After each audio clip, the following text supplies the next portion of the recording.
নারায়ণগঞ্জ ৩ আসনে বিএনপির মনোনীত প্রার্থী আজহারুল ইসলাম মান্নান শনিবার বিকেলে পিরোজপুর ইউনিয়নের চেঙ্গাকান্দি এলাকায় সম্প্রীতির সমাবেশে অংশ নেন।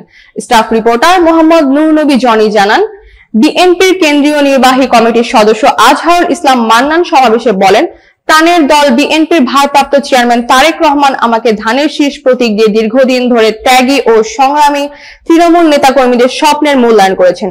ধানের শীষের বিজয় মানেই মানুষের মুক্তি। তিনি আরো বলেন, বিএনপির সকল নেতাকর্মী ও সমর্থকরা ঐক্যবদ্ধভাবে মাঠে নামলে নারায়ণগঞ্জ ৩ আসনে ধানের শীষের বিজয়কে কেউ থামাতে পারবে না। সমাবেশে বিএনপি নেতা জামানের সভাপতিত্বে বিশেষ অতিথি হিসেবে উপস্থিত ছিলেন সোনারগাঁ থানা বিএনপির সাধারণ সম্পাদক মোশাররফ হোসেন, সাবেক জেলা বিএনপির আহ্বায়ক মনিরুল ইসলাম রবি, সাবেক কাউন্সিলর আয়েশা আক্তার দিনা, থানা বিএনপির যুগ্ম সাধারণ সম্পাদক আতাউর রহমান, উপজেলা বিএনপির অর্থ সম্পাদক হান্নান ব্যাপারী এবং স্থানীয় নেতৃবৃন্দ।